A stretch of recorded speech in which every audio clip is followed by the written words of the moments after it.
Dans le Mac de la Santé, aujourd'hui, on vous parle de vos droits en matière de santé. Alors, l'accès aux soins, c'est pas tout à fait ça. Se procurer des médicaments, c'est pas terrible non plus. Et puis, il y a aussi tous ces droits qu'on ignore. Mais aujourd'hui, on fait la lumière pour vous au Mac de la Santé.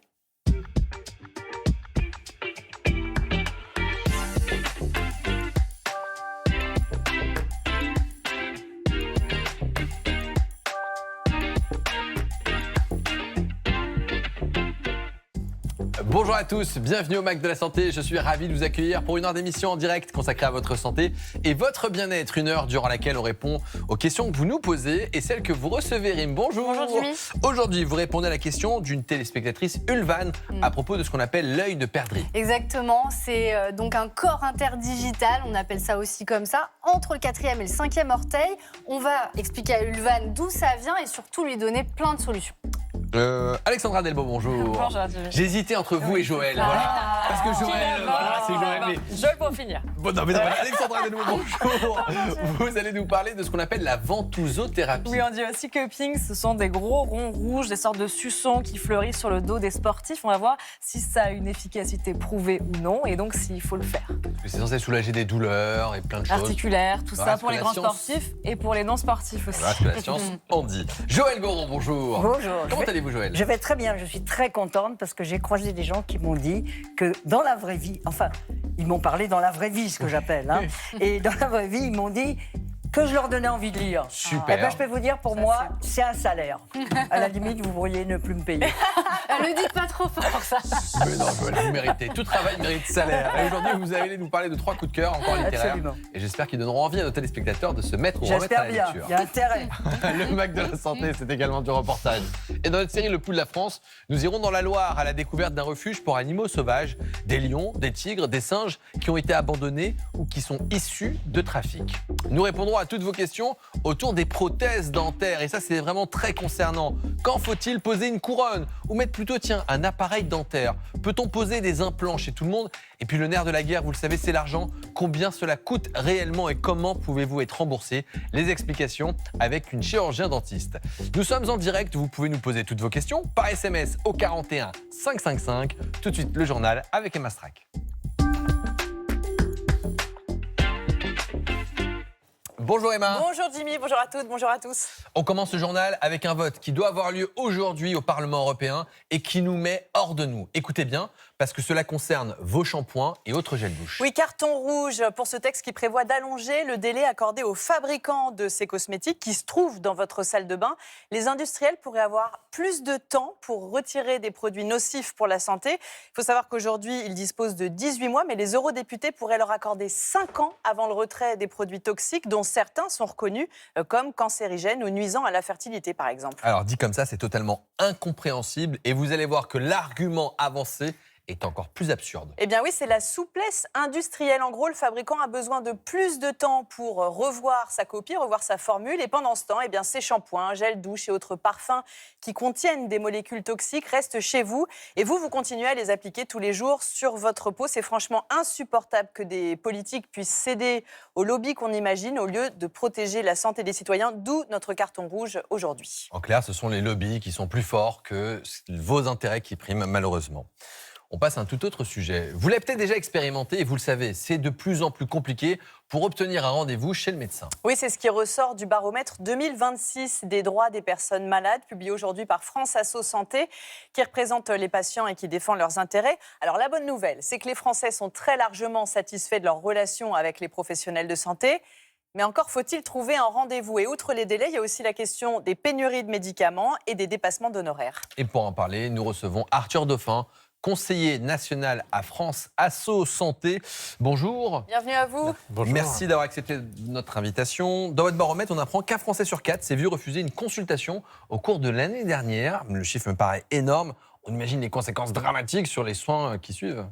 Alors effectivement, c'est refus de consultation. Ça peut être soit parce que le médecin prend plus de nouveaux patients, souvent. Parfois, ils ont même des refus nets sans explication, dans quand même un grand nombre de cas. Et ça peut entraîner des ruptures, du coup, dans leur parcours de soins, de santé, évidemment. Des délais, du coup, dans certains diagnostics. Quand on parle de cancer, un diagnostic précoce, c'est souvent très précieux, justement. Ou des ruptures avec, du coup, des trous dans les traitements ils vont plus avoir de prescription. Et donc, évidemment, c'est extrêmement important. Et ces refus, ça ajoute finalement à des délais de plus en plus longs. On a vraiment une aggravation en ce moment de ces délais d'accès qui se rajoutent à la distance aussi que certains patients vont devoir parcourir pour trouver un médecin dans les déserts médicaux, à la difficulté que certains expriment de prendre rendez-vous en ligne sur Internet ou par téléphone, ou encore au fait qu'ils vont renoncer parfois à consulter un médecin en secteur 1 et donc se résoudre à devoir payer des dépassements d'honoraires avec d'autres prescripteurs. Eh ben justement, cette question des tarifs, les dépassements d'honoraires, tous les Français y sont concernés, enfin en tout cas très largement, on n'a qu'à dire. Et d'autant plus chez les personnes qui sont en affection de longue durée, la moitié des patients sont concernés. On imagine souvent que la prise en charge en ALD, ça veut dire que c'est du 100%. En fait, il y a des coûts cachés. Alors effectivement, ces patients chroniques qui ont des maladies, qui sont sous ce statut d'affection longue durée, ils ont le panier de soins de la sécurité sociale pris entièrement en charge, mais ils ont beaucoup d'autres dépenses de santé, notamment les participations forfaitaires, ce qu'on appelle les franchises, qui vont aussi beaucoup payer. C'est des fameux dépassements d'honoraires qui, eux, ne sont payés, remboursés ni par pas par la sécurité sociale, ni pour eux, ni pour personne d'ailleurs. Et eux, les patients qui ont ces maladies chroniques, ils vont consulter beaucoup, notamment de médecins spécialistes, qui vont potentiellement effectivement plus facilement facturer ce type d'honoraires. On sait aujourd'hui que les 3/4 des nouveaux médecins spécialistes qui s'installent en France s'installent en secteur 2, donc potentiellement avec des dépassements d'honoraires. Et donc, une difficulté qui va se poser, et effectivement, avec beaucoup d'autres dépenses de santé que ces patients ils vont avoir. On parle de coûts cachés, effectivement, de reste à charge invisible. En moyenne, c'est 1 600 € par an, par personne, pour ces patients en affection longue durée. Énorme. C'est énorme, ça va concerner finalement tout le soutien psychologique, parce que tous les psychologues ne sont pas remboursés, des rendez-vous avec un diététicien, avec un sophrologue, par exemple, l'ostéopathe, mais c'est aussi des produits, des crèmes pour gérer des effets indésirables cutanés, du matériel médical, et tout ça s'ajoute au dépassement aussi. On se rend compte que la situation est vraiment très compliquée. On passe aux médicaments. La pénurie, elle s'installe. Plus d'un quart des Français y a déjà été confronté, avec là encore des personnes en ALD, mais également des femmes. Le constat est catastrophique, mais est-ce qu'on a des solutions pour améliorer la situation ? Alors effectivement, il n'y a pas d'embellie, comme pour l'accès aux soins et l'accès à des rendez-vous médicaux depuis 2024. La difficulté surtout, c'est que les personnes qui sont concernées par des pénuries, elles se retrouvent souvent sans alternative, dans pratiquement la moitié des cas. Et donc ça, c'est une vraie difficulté. Évidemment, les personnes malades chroniques sont plus concernées parce qu'elles consomment plus de médicaments, mais aussi les femmes sont concernées. On a donc quelques grandes aires thérapeutiques qui sont particulièrement touchées, notamment la santé mentale. Alors même qu'en 2025, on était année de grande cause de la santé mentale, il y avait 14 psychotropes qui étaient en pénurie, dont le lithium, par exemple, pour les personnes bipolaires. Vous aviez obtenu le remboursement de certains médicaments, justement ? Alors effectivement, face à ces constats, ces difficultés qui sont vraiment du quotidien, on milite pour que les laboratoires respectent d'ailleurs un certain nombre d'obligations, notamment qu'il y ait une information en amont des prescripteurs, des patients, quand il y a des arrêts de commercialisation, par exemple, et aussi pour obtenir, dans certains cas, quand c'est possible, le remboursement de certaines alternatives. Exactement. Alors elles ne sont pas toujours aussi efficaces, aussi bien tolérées, malheureusement. Donc alternative ne veut pas dire que le service reste aussi bon, mais si on peut soulager certains patients en leur donnant du coup ces alternatives plus facilement, c'est une bonne chose. Le droit des patients, c'est aussi un sujet très important pour vous. Et nous, patients, on ne connaît pas forcément l'étendue de nos droits, comme la possibilité de rédiger ces directives anticipées. Est-ce que vous pouvez brièvement nous expliquer de quoi il s'agit ? Alors, le droit de rédiger des directives anticipées, c'est de pouvoir exprimer de manière anticipée, du coup, ce qu'on souhaiterait ou ce qu'on ne souhaiterait pas, comme traitement, comme soin, notamment dans une situation de fin de vie en particulier. Et donc on dit anticiper, parce que du coup c'est en avance, au cas où on ne serait plus capable de pouvoir s'exprimer pour soi-même directement, si on est inconscient par exemple, ou pour certains troubles cognitifs. Et surtout, ce qui est intéressant, c'est que ce droit, il existe. On peut fait rédiger. Comment ? Rédiger. On s'adresse à qui, en fait ? Alors, tout un chacun peut rédiger des directives anticipées. Il y a des modèles qui existent, par exemple, auprès de la Haute Autorité de Santé. Vous pouvez le faire. Et on les soumet à qui ? Et vous les soumettez. Vous pouvez soit l'enregistrer, par exemple, en ligne, sur le fameux Mon Espace Santé, mais il faut aussi en parler autour de vous. Il faut en parler à son équipe soignante, il faut en parler à ses proches. Et surtout, ce n'est pas qu'un document.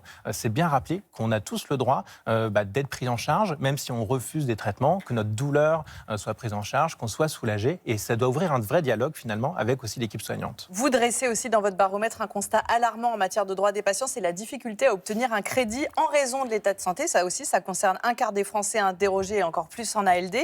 On avait l'impression qu'il y avait quand même eu des avancées avec les questionnaires de santé qui avaient été simplifiés, le droit à l'oubli aussi. Ça n'a pas suffi finalement à enrayer ces discriminations? Alors, il y a eu des progrès ces dernières années, notamment pour tout ce qui sont les emprunts immobiliers, avec justement la suppression de questionnaires médicaux. Mais on voit qu'il reste encore beaucoup de difficultés et qu'effectivement, on est même dans un léger rebond, finalement, d'obstacles dans l'accès à l'emprunt pour les personnes malades. Ce qui est effectivement un problème. On a plus de 13 millions de personnes en affection longue durée et encore plus de malades chroniques qu'il faut absolument inclure dans la société. Donc ça veut dire que l'accès à l'emprunt doit les prendre en compte et pas les exclure. On a eu malheureusement, du coup, depuis la suppression des questionnaires médicaux, certains assureurs qui parfois ont un peu contourné finalement ces dispositions avec des clauses d'exclusion, de pathologies antérieures, etc., qui ne vont pas forcément concerner du coup les personnes qui bénéficient du droit à l'oubli, mais qui concernent que les personnes qui ont un cancer ou l'hépatite C par exemple. Bon, le temps nous manque pour développer tout ça, mais si vous avez besoin d'un conseil ou d'un accompagnement, on vous donne les infos de France Asso Santé, son site internet et le numéro Santé Info Droit que vous pouvez contacter et qui s'affiche sur votre écran. Merci beaucoup à vous. Merci d'avoir répondu à toutes nos questions. Emma, est-ce que vous dormez bien le soir? Excellemment bien. C'est vrai? Oui, je sais de quoi vous allez parler, mais je ne suis pas tellement concernée. J'ai pas besoin de compter les moutons. Oui, parce que parfois, on a besoin de compter les moutons et ça marche pas, je vous le dis d'emblée. Mais pour 8 millions de Français, c'est un cauchemar qui se répète chaque nuit et qui souffre de ce qu'on appelle l'insomnie chronique. Alors, pour plonger au cœur de ces nuits sans repos, Marina Carrère-Dancos vous donne rendez-vous mardi soir pour un nouveau numéro d'enquête de santé consacré à ce trouble du sommeil. C'est vrai, très répandu. Vous allez voir qu'il existe des solutions très efficaces pour retrouver des nuits paisibles. Regardez un extrait du documentaire réalisé par Laure Lebovitz. En 50 ans, le temps de sommeil des Français a diminué d'1h30 par jour. Longtemps négligé par la communauté scientifique et les pouvoirs publics, le manque de sommeil est aujourd'hui considéré comme un fléau. C'est ça qui doit être l'enjeu de demain pour prévenir les maladies qui vont être plus importantes et plus difficiles à traiter après. Hyper-éveil, angoisse, épuisement. Ce trouble du sommeil, souvent d'origine psychologique, est un véritable enfer pour celles et ceux qui le subissent. Il faut vivre l'insomnie pour pouvoir comprendre la souffrance que ça implique. La gestion de nos émotions est beaucoup plus difficile. On peut avoir tendance à voir les choses plus en noir. Parfois, l'insomnie est due à une autre maladie, comme le syndrome des jambes sans repos, qui prive de sommeil de façon extrême. Ça avait beaucoup d'impact sur ma vie. J'étais au bout du rouleau. Je ne voyais plus d'avenir. Le sommeil recèle encore de nombreux mystères. Mais chaque jour, la recherche avance.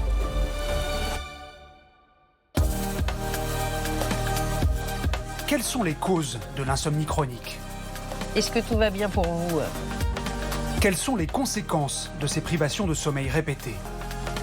Ça commence à me mettre un peu mal à l'aise. Cure thermale? Je vais bien sur le plexus. Bonjour. Ça me suit? Ok. Thérapie comportementale? Traitement par le froid? Ça fait combien de temps déjà? Quelles sont les solutions les plus efficaces pour vaincre l'insomnie? Insomnie à la recherche du sommeil perdu, c'est mardi prochain à partir de 21h sur France 5 avec un documentaire suivi d'un débat animé par Marina Carrère-Dancos et Nora Malagré. On termine ce journal avec l'histoire incroyable d'un homme chinois qui se plaignait de douleurs abdominales. C'est la presse locale qui dévoile l'histoire de Wang, 32 ans. Alors comme les douleurs ne passent pas, eh bien, il se rend à l'hôpital où on lui fait passer un examen d'imagerie et on découvre dans son abdomen un thermomètre. Apparemment, il l'avait avalé 20 ans plus tôt. Il avait 12 ans, mais il n'en avait jamais parlé à ses parents parce qu'il avait fait peur de se faire taper sur les doigts. Et donc, ce thermomètre était logé dans une partie du tube digestif qu'on appelle le duodénum. Et on va vous faire un petit rappel anatomique et on va vous expliquer ce que les médecins ont pu voir sur cette radio. Alors là, on a ce qu'on appelle un abdomen sans préparation. C'est différent de la radiographie des poumons où normalement on voit les poumons au-dessus. Là, l'idée, c'est de voir plutôt le tube digestif et vous constatez assez facilement qu'il y a ce thermomètre qui est logé. Vous voyez en transparence ici les vertèbres. Vous voyez de l'air qui correspond à ce qu'on peut avoir des gaz dans le côlon. Et en réalité, cette zone juste ici, ça correspond pile à ce qu'on appelle le duodénum. En réalité, quand on parle du tube digestif, vous le savez, il y a la bouche, l'œsophage, on a l'estomac qui est juste ici, vous avez le foie. Et après l'estomac, on a cette partie arrondie qu'on appelle le duodénum. Et ensuite, vous avez ce qu'on appelle le jéjunium, puis l'intestin et le côlon. Et ce duodénum, il a une forme un peu particulière. Vous voyez, ça forme une forme de coude. Et donc, on comprend assez facilement que ce thermomètre ait pu se loger dans cette zone, déformant légèrement le duodénum, mais laissant passer malgré tout les aliments, ce qui peut expliquer que ce thermomètre est resté de nombreuses années dans le ventre sans donner quasiment aucune douleur. Il a quand même eu de la chance, notre patient chinois, parce que la pointe du thermomètre appuyait contre la paroi de l'intestin et ça aurait donc pu le perforer, sans compter qu'il s'agissait d'un thermomètre au mercure. Et ça, c'est dangereux, mortel même. D'ailleurs, c'est interdit en France à la vente depuis 1998. Alors que c'était les meilleurs thermomètres. Vous savez, on faisait comme ça, Bah oui. c'était la Ça, belle c'est une époque. petite passion de médecin, ça. Il n'y a que eux qui peuvent comprendre. Oui, si vous offrez un thermomètre mercure, c'est interdit, mais je serais très content. Merci beaucoup, Emma. Quand votre anniversaire 23 juillet, demain.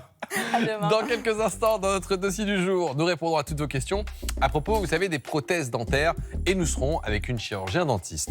Dans notre série Le Pouls de la France, nous irons dans un refuge pour animaux sauvages où cohabitent des lions, des tigres, des singes qui ont été abandonnés ou qui sont issus du trafic. Connaissez-vous ce qu'on appelle la ventousothérapie ? En fait, il s'agit d'appliquer des ventouses sur la peau qui vont créer une succion et qui sont censées soulager certaines douleurs. Alors, est-ce que c'est validé par la science ? C'est la chronique d'Alexandra Delbo. La chronique littéraire de Joël Goron qui nous partage ses bonnes lectures du moment. Nous répondrons à la question d'Ulvan, une téléspectatrice qui aimerait savoir comment se débarrasser de ce qu'on appelle un œil de perdrix au niveau des orteils car c'est très douloureux. Eh bien, c'est Rim qui lui répond dans un instant.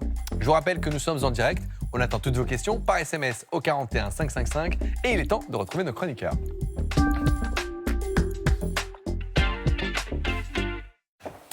Rim, Alexandra, Joël, très content de vous retrouver. Joël, on commence avec un livre dont le titre ne m'a pas étonné. Ça s'appelle « Prenez-moi pour une conne ». C'est Guillaume Clicquot. C'est publié aux éditions Pocket. Alors, le titre, moi, je le trouve très rigolo. De quoi ça parle ? Eh ben, ça parle de quelqu'un qui pense qu'elle en a marre qu'on la prenne pour une conne. Et c'est un récit sur une dame, plutôt le genre gentille, hein. Jusqu'à là, toute sa vie, elle a tout fait bien, elle est bien coiffée, elle a le serre-tête, elle a arrêté ses études pour que son mari continue sa carrière, elle a élevé les enfants, une femme gentille, un peu transparente quand même, mais gentille, jusqu'au jour où, alors avec le mari, ça va plutôt bien du moment qu'elle met la table et qu'il met les pieds sous la table. Ça marche jusque-là, jusqu'au jour où il lui dit « Chérie, je te largue pour une jeunesse ». Ça plaît à personne. Hein, et il y en a qui s'effondrent. Alors, elle en fait partie. Dans un premier temps, elle s'effondre. Ça veut dire que sur son canapé, elle est complètement tétanisée de la nouvelle. Et elle se prend de passion pour ces émissions. Vous savez, quand l'accusé, quand entre l'accusé... Faites entrer l'accusé. Faites entrer l'accusé, voilà. Et les chroniques criminelles et tout. Et elle est fascinée parce qu'elle se dit, mais il n'y a pas d'assassinat parfait. Parce que finalement, même les voyous, les tueurs, qui ont plus réfléchi, il y a toujours un moment où ils font une connerie.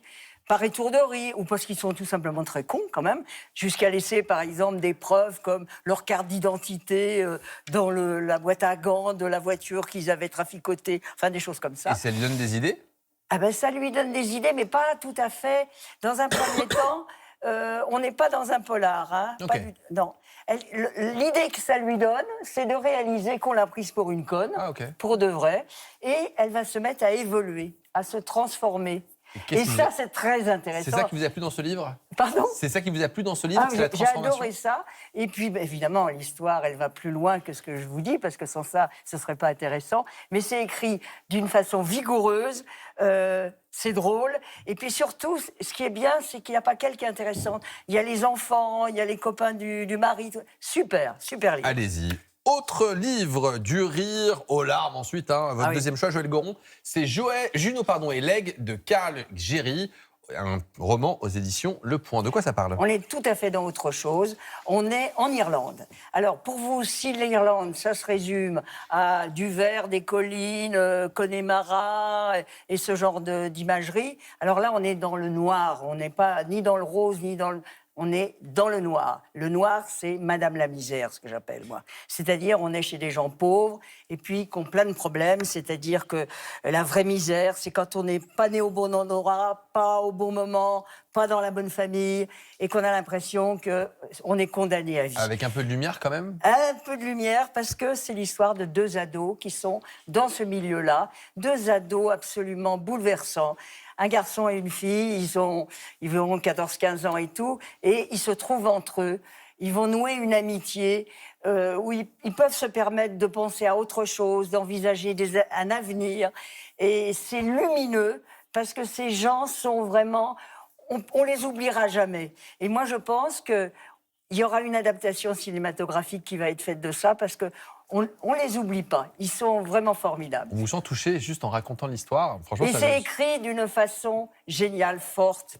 Vraiment. Bon, je vais l'embarquer celui-ci. On termine avec ce livre, J'en fais toute une histoire. C'est de Nora Ephron et c'est publié aux éditions de l'Olivier. De quoi ça parle? Alors déjà, Nora Ephron, on ne connaît pas son nom en France, mais c'est la nana qui a écrit Harry rencontre Sally, Ah oui. tous ces films qu'on a adorés, Ok. Les Nuits de Seattle, tout ça et tout. Alors c'est une nana très rigolote. Ce livre a été écrit il y a une 20aine d'années.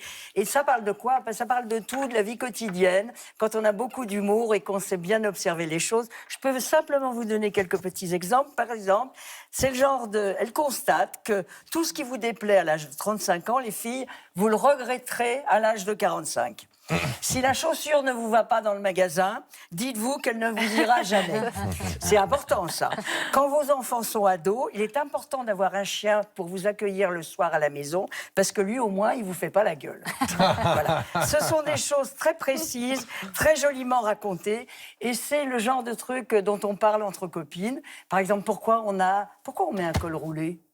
Oh bah, je sais pas moi. Non. Quand qu'on a froid. Vous le savez pas, évidemment, il sait pas. Quand on vieillit pour cacher ce qui pendouille, là. Ah, ok, bah, je Il ne ne sais sait rien. rien, ce garçon. Ah, bah, excusez-moi, je ne parle que de médecine, Donc voilà. malheureusement. Mais Donc, c'est... le livre, la philosophie, c'est relativisons.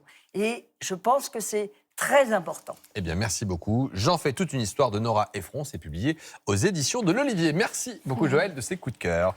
Et tout de suite, on parle de ventousothérapie avec Alexandra.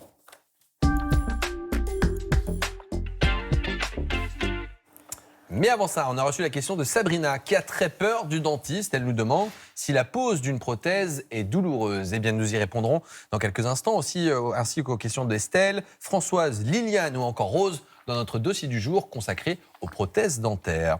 Alexandra, on va parler de ventousothérapie qu'on appelle également la hijama ou encore le cupping, une technique qui peut laisser des traces au niveau de la peau, mais dont on ne sait pas exactement l'efficacité. En tout cas, on ne sait pas ce que la science en dit, et c'est votre sujet du jour. Absolument, on les voit fleurir en fait sur le dos des sportifs. C'est Michael Phelps, le premier qui a popularisé la pratique. Vous voyez, voilà, sur ses épaules, on voit des grands ronds rouges. Il y a d'autres images de lui, et il y a une saison de tout ça. Voilà, là, il les met sur les jambes, mais on voit encore les traces sur ses épaules.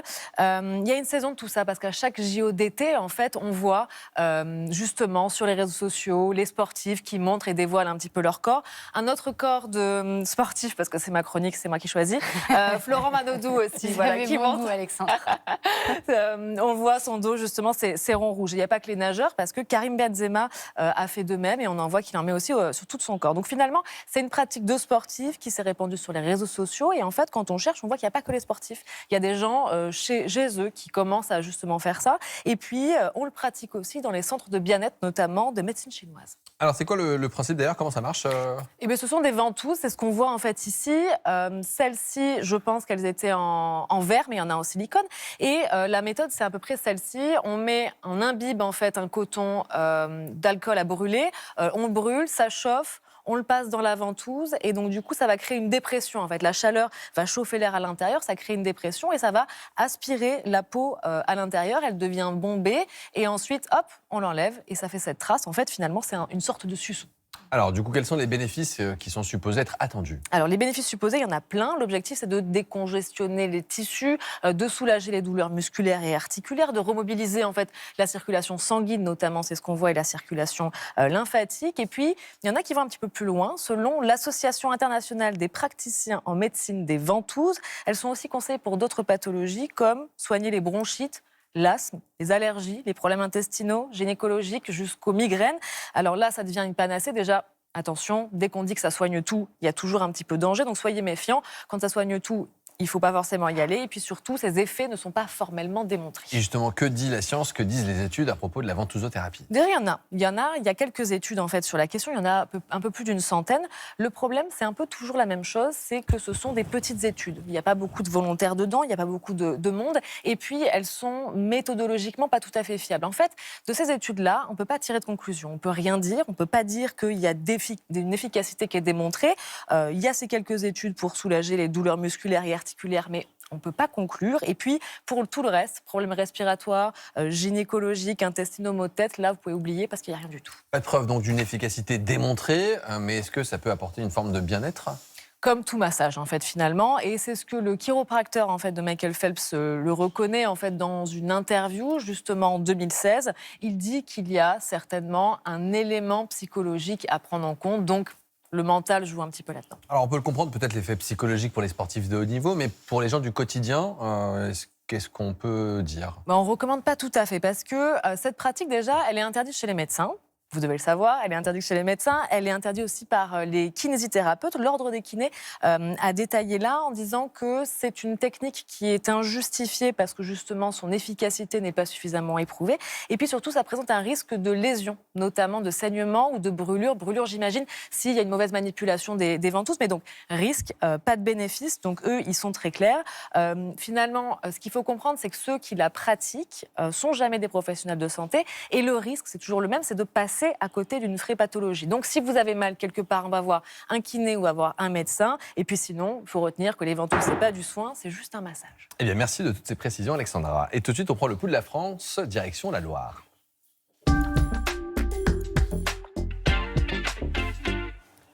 Et nous partons aujourd'hui à la découverte d'un refuge pour animaux sauvages, le refuge Tonga, terre d'accueil. Lions, tigres, primates, là-bas cohabitent des animaux abandonnés ou issus de trafic après avoir été saisis par les autorités. Reportage Camille Leclerc, Julien Nativelle et Maureen Marion.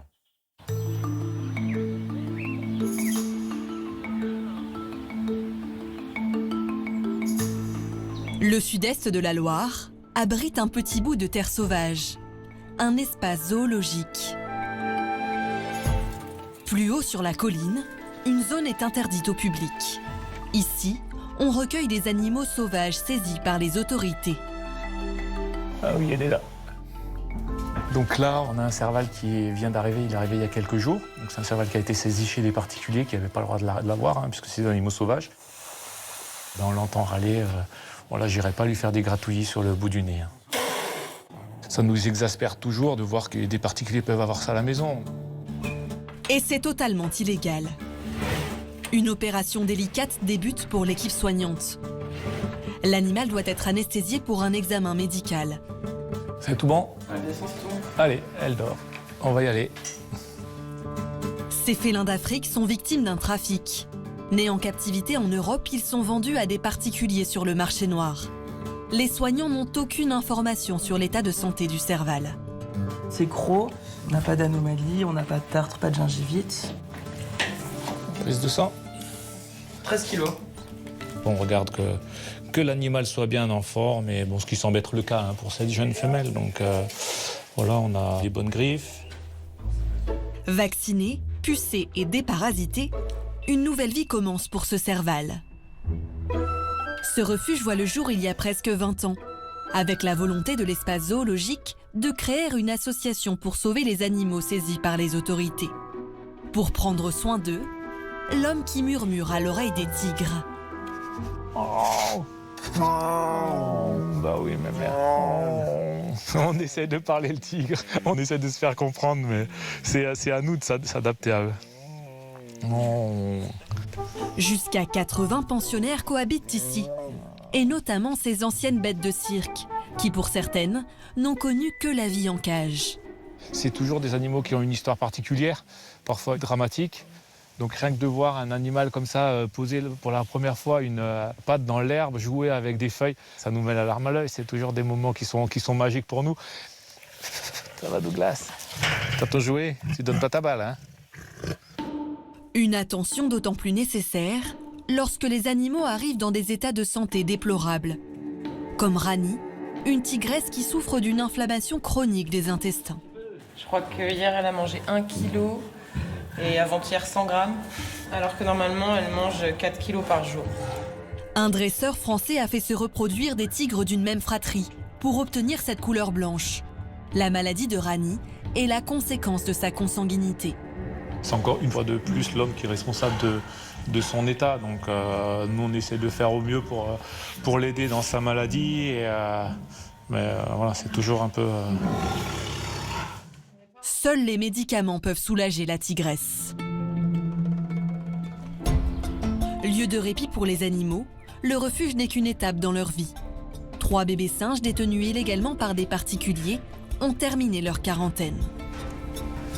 C'est bon, on va attraper les bébés. On va les attraper pour les déplacer et on va les amener à l'espace zoologique pour les intégrer dans un groupe de magots et qu'ils puissent vivre leur vraie vie de singe. Ah ben, ils sont plus rapides que nous, ils sont plus agiles, donc c'est pas toujours évident, ouais. Leur nouvelle maison se situe dans le zoo adossé au refuge.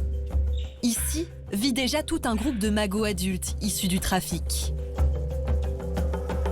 2 bébés n'hésitent pas à bondir. Libérés, ça y est. Mais la petite dernière est un peu plus craintive. Si on le relâche en Afrique du Nord, d'où sont originaires leurs ancêtres, ils risquent de mourir parce qu'ils ne vont pas savoir se nourrir, défendre son territoire, de se faire intégrer dans un groupe. Quand la vie en liberté est encore possible, les équipes du refuge se mobilisent.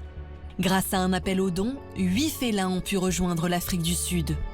4 lions vivent dans un sanctuaire et 4 servals ont renoué avec la vie sauvage.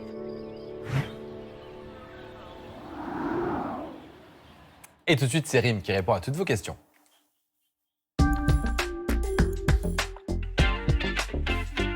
Alors, c'est Ulvan donc, qui nous a écrit en nous disant « Pouvez-vous nous donner des conseils sur l'œil de perdrix dans les orteils et surtout comment s'en débarrasser ?» Alors, c'est quelque chose d'assez fréquent. Voici à quoi ça ressemble.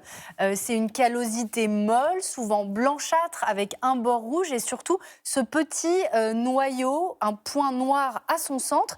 Et c'est justement ce noyau central qui fait souvent mal parce que ça s'enfonce dans la peau et donc quand on marche, ça fait mal. Et à la différence du corps classique, eh bien, ça se trouve donc entre les orteils, souvent entre le petit orteil et son voisin, donc 4e et 5e. Et cet œil de perdrix peut donc avoir plusieurs causes. Oui, pour l'origine, donc dans une très grande majorité des cas, c'est lié à des chaussures trop serrées ou mal adaptées à votre pied. Il y a la macération aussi, quand on transpire trop, eh bien, entre les orteils, ça va augmenter les risques. Et puis, ça peut être dû aussi à une mauvaise position du pied, notamment quand on a des orteils en griffe ou encore un hallux valgus. Tout ça, ça va créer le frottement et petit à petit, l'œil de perdrix va apparaître. C'est donc douloureux et notre téléspectatrice Ulvan aimerait savoir comment s'en débarrasser. Oui, alors déjà, il est recommandé de ne pas le soigner seul. Vous savez, comme avec tous ces petits bobos des pieds, on ne va pas gratter tout seul, etc. Parce que non seulement ça ne va pas disparaître, mais on risque de se faire mal. Donc l'idéal, c'est de prendre rendez-vous chez un pédicure podologue qui va pouvoir le retirer sans douleur. Et surtout, il va pouvoir, avec vous, identifier pourquoi il y a eu cet œil de perdrix pour éviter qu'il ne revienne. Et puis, il pourra aussi vous faire des prothèses qu'on va voir donc ici à l'image. Et ça va permettre d'éviter le frottement et donc la douleur et surtout que ça ne revienne à nouveau. Et en attendant rendez-vous chez le podologue, eh bien on peut quand même acheter des petites choses qui peuvent soulager en pharmacie. Oui, alors par exemple, vous avez ici des pansements spéciaux qui contiennent souvent donc un produit qui va aider à ramollir la couche de peau morte. Vous avez par exemple ce modèle ou ce modèle. Ensuite, vous avez des tubes pour orteils comme ceci. Là aussi, ça va éviter le frottement et éviter aussi donc la pression des chaussures. En plus, souvent, ils sont lavables et réutilisables. Et enfin, des petits séparateurs d'orteils là, qui sont en silicone, alors qui ne sont pas sur mesure comme celui du podologue, mais qui, en attendant, peuvent effectivement vous dépanner et éviter surtout cette pression. Alors, quelques conseils pour terminer, pour éviter justement que ça ne revienne une fois qu'on l'a traité. Oui, alors déjà, c'est de porter des chaussures un petit peu plus larges et surtout de vérifier sa pointure parce qu'avec le temps, parfois avec l'âge, notre pointure continue à évoluer et on reste un peu bloqué sur son ancienne pointure. Gardez bien ses pieds propres et secs, notamment avec la transpiration, et puis être vigilant aux déformations des pieds. La luxe valgus, par exemple, c'est important d'aller consulter et de le soigner pour éviter qu'il y ait tout plein de pathologies associées. Et puis on voit le podologue dès qu'on a le moindre petit bobo, évidemment, et même en prévention. Eh bien, On merci fait Rim. une croix définitive sur les escarpins pointus. De temps en temps, pour la petite sortie. Pas que ça dure trop longtemps non plus. Enfin, j'ai jamais mis d'escarpin, mais ça a l'air hyper. Faut commencer escarpin. Ouais, c'est pas, ça a l'air compliqué. Comment on fait pour vous envoyer les prochaines questions, Rim? Donc c'est rim@allodocteur.fr et sur WhatsApp 06 58 75 04 71. Merci des explications. On passe à notre dossier du jour. Couronne, dentier, bridge ou encore implant. Il existe plein de possibilités pour remplacer une dent manquante ou très abîmée. Mais comment s'y retrouver? Combien ça coûte? Et est-ce que vous serez vraiment remboursé? On répond à toutes vos questions avec notre spécialiste. Et nous sommes ravis d'accueillir le professeur Géraldine Escaille, chirurgien spécialisé en chirurgie orale, chef du service de médecine bucco-dentaire de l'hôpital de la Pitié-Salpêtrière, c'est à Paris. Bonjour professeur. Bonjour. Merci d'avoir accepté notre invitation. Vous pouvez nous envoyer toutes vos questions par SMS au 41 555. Professeur, je vous propose de répondre à la question de Sabrina, qui nous dit qu'elle a très peur du dentiste et elle nous demande si la pose d'une prothèse, alors on ne précise pas laquelle, est-ce qu'elle est douloureuse? Alors déjà, il n'y a plus rien qui fait mal chez le chirurgien dentiste puisque... si. Non. Puisque, si. Donc, prenons en compte tout ce qui pourrait faire mal. Et donc, nous avons des anesthésistes qui permettent justement de neutraliser la potentielle douleur. Donc, on l'anticipe. Ça, c'est la première chose. Donc, quelle que soit la prothèse qu'on va mettre, parce qu'on va parler... De toute façon, voilà. On est censé avoir une prothèse sans douleur. Tout à fait. Et donc, il y a différents types de prothèses. Et bien souvent, il n'y a aucune douleur associée à la pose de la prothèse. Alors justement, quand on parle de prothèse dentaire, on va vous faire un peu, pas un catalogue, mais quand même une liste de ce qu'il est possible de mettre. Et puis, ça permettra de répondre à vos questions. Quand on parle de prothèse dentaire, on va évidemment parler des traditionnels implants, qui sont considérés comme les plus esthétiques. On a ce qu'on appelle les couronnes. On peut avoir des facettes. Mais quand on parle d'implants, on peut également avoir ce qu'on appelle des bridges. Il existe plusieurs types de bridges. Des bridges qui se font sans implant ou avec implant. Et puis, vous avez les traditionnels appareils dentaires, on emploie le terme parfois de dentier, qui là encore peuvent se poser avec un implant ou encore sans implant. Et on a reçu cette question à propos des implants d'Estelle, qui nous dit si on a les gencives qui sont très fragiles et sensibles, est-ce qu'on peut quand même avoir un implant? L'implant, on peut le poser chez tout le monde? Alors, il faut de l'os déjà, parce que l'implant, il va se fixer avant tout. C'est comme une vis un peu dans un mur, mais enfin là, ça se pose dans de l'os, donc il faut de l'os. Ensuite, si la gencive... on n'a pas d'os, on peut pas greffer de l'os? Bien sûr, on peut greffer de l'os, mais là, c'est de la chirurgie préimplantaire, donc il y a un acte à faire avant de poser l'implant. Ça se surrajoute, bien sûr, et il faut faire en sorte d'avoir donc un bon support osseux, l'implant par la suite, et puis bien évidemment, sur l'implant, la vis, donc le pilier, puis la couronne. Donc si la gencive est fragile, il faut peut-être aller voir un parodontiste, puisque c'est pas normal que la gencive soit si fragile, donc peut-être voir pourquoi elle est sensible. Un parodontiste, qu'est-ce que c'est? Alors, un spécialiste des gencives, en fait. Mais bon, déjà, votre chirurgien dentiste pourra voir s'il y a un problème au départ. Et alors, en général, quand on en arrive à l'étape de l'implant, est-ce que c'est un petit peu le dernier recours? C'est qu'on on a peut-être attendu trop longtemps avant de se faire soigner les dents ou pas forcément? Alors, soit il n'y a plus la dent, ou il n'y a jamais eu la dent, et donc il y a un édentement, il y a un endroit où il manque une dent, il faut remettre une dent, ça peut être une dent ou plusieurs dents. Et puis, il y a la dent qui est donc cariée, ou qui est très abîmée, et où malheureusement, il n'y a plus possibilité de la soigner. Et donc là, il va falloir la retirer, puis ensuite, évidemment, trouver une solution pour remettre une dent.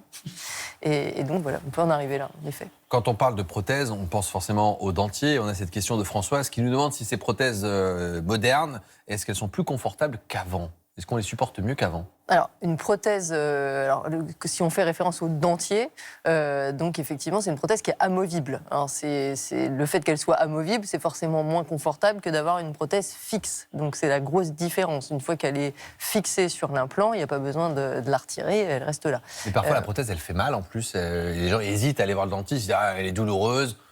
Alors, si elle est douloureuse, la prothèse amovible, c'est qu'elle est mal adaptée. Hein. Elle ne doit pas être douloureuse au port de la prothèse. C'est pas normal d'avoir mal avec une prothèse, même amovible. Hein. Donc on n'abandonne pas, on retourne chez le dentiste. Bah oui, c'est qu'il y a un frottement quelque part. Et il est censé régler, parce que des fois on retourne une deuxième fois, et puis on se dit une troisième, et puis ça, on dit bah, je finis par abandonner, alors que normalement on est censé... Non, c'est censé pouvoir répondre à la problématique. Et parfois c'est très compliqué, effectivement, l'amovible, puisqu'il n'y a plus assez d'os, il n'y a plus assez de maintien. Et donc là, effectivement, il peut y avoir des moments où la solution par des implants est quand même nécessaire. Alors juste pour revenir, quand on revient chez le dentiste, réadapter son dentier, il faut payer à chaque fois parce qu'en même temps, j'ai déjà payé le dentier, mais bon, je comprends que si je revois le dentiste... Si on modifie un peu la prothèse existante, non, a priori, on ne va pas repayer une prothèse. Par contre, si la prothèse est complètement à revoir, puisqu'elle est là depuis un certain temps et qu'elle est inadaptée, ou qu'il y a eu une dent qui est partie entre-temps, enfin, il va falloir refaire la prothèse. Parfois, effectivement, c'est un obstacle à l'accès aux soins, notamment le coût que ça peut représenter. Mireille, elle a 76 ans. Elle nous dit, est-ce que c'est encore utile de refaire son dentier? Est-ce que ça se refait un dentier si on est très content? Oui, c'est-à-dire que c'est un peu, on a tous l'habitude, il y avait une vieille publicité qui parlait de la literie, qui disait au-dessus de 10 ans, c'est plus un lit, c'est un délit. C'est un peu pareil, quand vous avez votre prothèse dentaire, au bout d'un moment, elle s'use, hein. C'est normal, il y a une usure, et donc non, on ne peut pas avoir un dentier, ça se garde pas 40 ans. Il y a un moment donné, il est trop usé, donc oui, il faut en refaire. Donc c'est au dentiste de dire à quel moment la prothèse est trop abîmée. On a Claudine qui nous dit, elle a peur de ne pas s'habituer justement au dentier. Non, est-ce que ça arrive souvent? Alors, il y a une phase, de toute façon, où on va devoir s'habituer. Ça ne se fait pas dans la seconde, hein, au moment de la pause. Ça prend un certain temps, souvent. En général, ça nécessite un processus d'habituation. Et certains, effectivement, s'habituent moins que d'autres. Mais c'est vrai que dans ce cas-là, il y a d'autres possibilités, notamment implantaires. Liliane nous demande si la prothèse, elle peut tomber en bougeant ou en parlant. Normalement, elle est censée rester, je vous ai dit amovible, mais elle peut... Alors, quand c'est amovible, il y a quand même, théoriquement, elle est faite, elle est réalisée pour tenir. Hein. Donc après, il y a aussi des publicités sur le sujet, mais avec des cols qui permettent... Je suis très publicitaire. Oui, je regarde la télé. Moi, je regarde les pubs pour les voitures, pour les dents. Pour les dents. C'est un peu la déformation professionnelle. Bon. Et effectivement, il peut y avoir des cols qui peuvent être utilisées, mais néanmoins, quand elles sont bien adaptées, il n'y a pas de raison qu'elles bougent.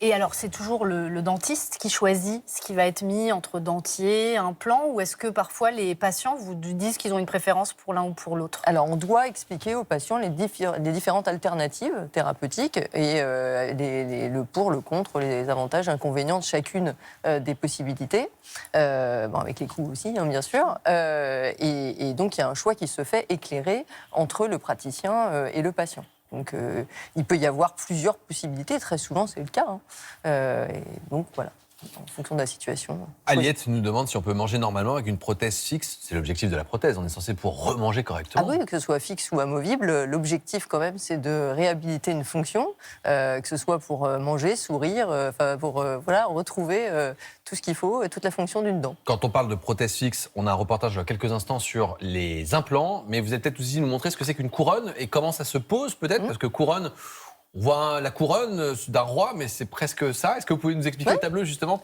Comment on fait pour poser une couronne, puisqu'apparemment ça ne fait pas mal?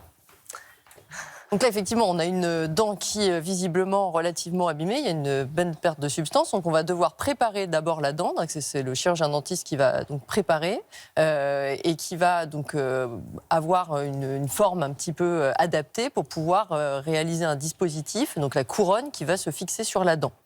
Donc là, la pose de la couronne et la fixation de cette couronne n'a pas de raison d'entraîner des douleurs. Alors ça peut, si ça fait longtemps qu'il n'y avait plus de couronne, plus de tissu, ça peut comprimer un peu la gencive le premier jour, mais enfin c'est pas, voilà. Donc on a compris comment poser une couronne, mais du coup, vous pouvez vous rasseoir. Comment la couleur, est-ce que c'est forcément couleur dent ou on peut avoir, est-ce que des fois on a des couronnes métalliques? Alors oui, on peut avoir des couronnes métalliques, tout à fait. Alors sur le secteur postérieur, dans les secteurs antérieurs, c'est-à-dire à l'arrière. À l'arrière, là où ça se voit pas, on peut avoir des couronnes métalliques, mais devant, on fait des couronnes systématiquement, évidemment, adaptées à la couleur des autres dents pour que ce soit le plus esthétique possible, bien sûr. Alors, parmi les possibilités pour remplacer une dent, on a parlé des couronnes, mais il y a également l'implant. Alors, comment se déroule la pose d'un implant? C'est ce que vous allez voir avec Catherine, qui s'est opérée pour la 2e fois. Reportage Ambre Michon, Mathieu Vibo et Lucie Dulot. Alors attention, ça reste quand même des images de chirurgie. Un dernier repas sans aucune restriction. Au menu de Catherine pour le déjeuner, des courgettes et de la viande. Comme je peux encore manger du steak ce midi, j'en profite. Voilà. D'ailleurs, je vais me préparer mes fraises aussi. D'ici quelques heures, Catherine ne pourra plus mastiquer. Elle va se faire poser 2 implants dentaires. Objectif, remplacer les molaires qu'elle a perdus. Alors pendant plusieurs jours, elle devra privilégier les aliments liquides. En attendant, elle savoure ce repas. Très bon et particulièrement apprécié quand je sais que ce soir, je serai quand même plus ou moins au régime. Cette opération, Catherine la connaît déjà. Il y a quelques années, on lui a posé 3 implants. Pour moi, les implants, c'est comme une 3e génération de dents. Après la dentition de lait, la dentition dite définitive, mais qu'il a fallu réparer, c'est une 3e dentition de secours. Je le vis comme ça. Et ce qui l'a motivée à refaire cette intervention, c'est la discrétion du résultat. Mais je ne sais plus où sont mes implants, tellement j'ai l'impression qu'ils sont bien intégrés au reste de ma denture. Direction le cabinet du chirurgien dentiste pour une intervention d'une 40aine de minutes. C'est bon, vous êtes prête? Cette opération se déroule sous anesthésie locale. Le chirurgien doit d'abord accéder à l'os de la mâchoire. Pour ça, en fait, on décolle la gencive et puis ensuite on accède comme ça à la crête osseuse. Ça va, madame? Allez, ça se passe bien, on va mettre les implants en place. Après avoir défini l'emplacement précis des 2 implants, le chirurgien perce en plusieurs étapes la mâchoire. Et une fois que les trous sont à la bonne taille, il insère les 2 implants. Ça s'assimile à poser une cheville dans un mur et sur cette cheville, on vient visser une vis pour accrocher un cadre. Là, l'implant, c'est la cheville. Donc là, en fait, quand on approche l'implant, on le fait tourner et puis on le visse. Et il se visse vraiment dans l'os comme une vis classique. Dernière étape, recoudre la gencive au-dessus de l'implant. On va attendre maintenant les 4 mois de cicatrisation. Pendant ces 4 mois de cicatrisation, il va y avoir une intégration osseuse. Les cellules osseuses vont venir, on va dire, agripper l'implant pour faire corps avec l'implant. Une fois la cicatrisation terminée, Catherine reviendra pour poser une couronne, c'est-à-dire une dent artificielle sur l'implant. Coût total de l'opération pour 2 dents, 4 000 €, dont un quart sera remboursé par sa mutuelle. 4 000 € pour 2 dents, 3 fois et demi le SMIC. On a cette question de Gilles qui nous dit quelles sont les aides pour les prothèses dentaires et les implants dentaires. Justement, Rim, on aimerait savoir combien coûtent ces implants et puis quelle est leur prise en charge. Oui, alors vous allez voir que c'est quand même assez complexe, donc j'ai essayé de simplifier au maximum. Déjà, dans l'implant, on l'a montré tout à l'heure, mais vous avez 2 parties, ça c'est important à dire. Vous avez l'implant ici, puis la couronne que vous mettez au-dessus. Pour le coût, c'est très variable d'un lieu à l'autre et puis également d'un praticien à l'autre. Mais voici une moyenne. L'implant, on considère donc qu'il va coûter entre 800 et 1 500 €, mais il n'y a pas de prise en charge par l'assurance maladie. En revanche, votre mutuelle, oui, elle peut en prendre une partie en charge dans le cadre d'un forfait implant. La couronne qui est posée au-dessus, on considère qu'elle coûte 1 000 € en moyenne et la Sécu rembourse uniquement 107,50 €, donc c'est quand même assez faible. Là aussi, la mutuelle peut compléter. Alors vraiment, comme le devis est obligatoire, désormais, pensez bien à le demander à votre chirurgien dentiste, à l'envoyer à votre mutuelle et comme ça, vous saurez exactement de combien vous pouvez être remboursé. Donc ça, c'était pour les implants, mais également les couronnes dites plus simples qu'on appelle dentoportées. Oui, voilà. Alors ça, ce sont celles qui ne sont pas posées sur un implant. Et désormais, vous savez, il y a le 100% santé. Donc on va voir qu'il y a différents paniers dans ce 100% santé. Il y a 3 paniers de soins. Vous avez déjà, donc le premier panier, c'est le panier 100% santé. Là, ce sont pour des couronnes qui ne dépassent pas les 500 € et vous n'avez rien à débourser à votre charge. Donc ça a quand même beaucoup aidé les patients. Ensuite, nous avons donc le panier à prix modéré. Là, l'assurance maladie rembourse à hauteur de 60% et les tarifs sont plafonnés, donc ça ne va quand même pas trop haut. Et le reste à charge, là aussi, reste quand même raisonnable. Et puis, le dernier panier, on va dire le plus élevé, c'est le panier libre. Là, il faut compter donc de 600 à 1 200 € en moyenne. Une petite partie est remboursée par la Sécu, une petite partie par votre mutuelle également. Donc là, normalement, vous mettrez un petit peu plus de votre poche. Qu'est-ce qui justifie cet écart de prix entre ces 3 paniers? C'est comme les voitures, en fonction des marques, il y a des couronnes qui sont mieux que d'autres? Non, mais par exemple, on parlait tout à l'heure de couronnes métalliques, ça peut faire partie du panier de soins en postérieur. C'est vrai que c'est moins esthétique, donc c'est moins gênant. Elles vont être très bien prises en charge, comme on l'a vu. Et puis, dès lors qu'on veut quand même avoir des prothèses plus esthétiques, et bien là, le coût sera supérieur.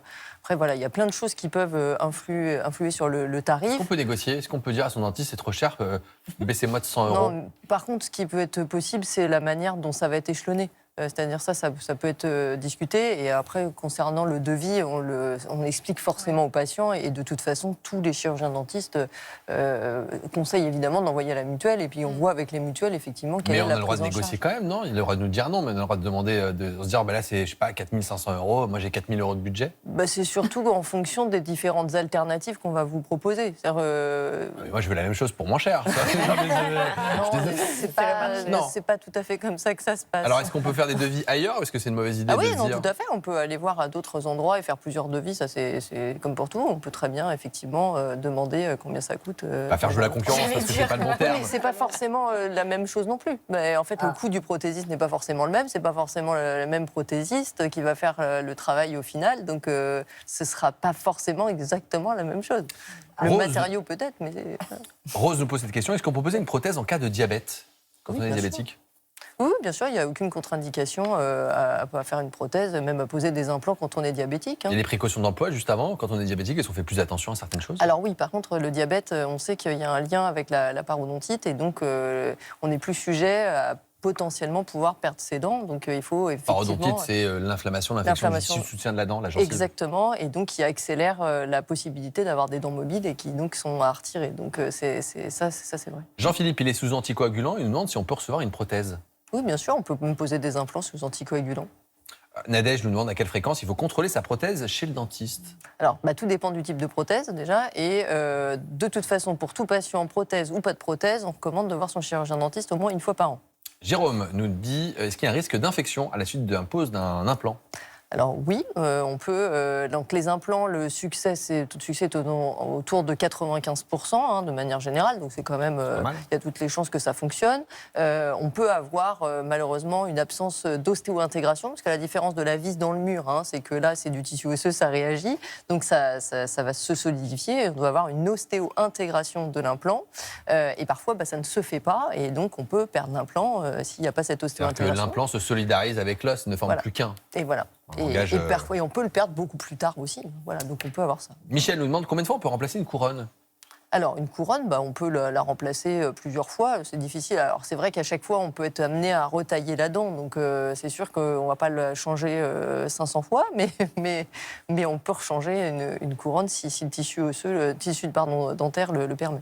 Joël nous dit, mais une prothèse dentaire, ça tient combien de temps? Ça dépend de la prothèse. On la change, la couronne, l'implant. C'est pour ça, là, on a donné énormément de cas de figure. Il y a plein de types de prothèses comme on en a parlé, donc c'est très très variable. Mais vous pouvez garder un bridge 20 ans s'il est très bien fait, sans difficulté. Voilà. Eh bien, merci d'avoir répondu à toutes nos questions. Hey, merci beaucoup, Alexandra, Joël, c'est toujours un plaisir. Merci à vous. Voilà, c'est déjà la fin de cette émission. Demain, dans notre dossier du jour, nous répondrons à toutes vos questions autour du cholestérol. Nous retrouverons également Clémentine Portier-Kaltenbach pour sa chronique Histoire de la médecine. Je vous souhaite une excellente journée sur France 5 et je vous dis à demain.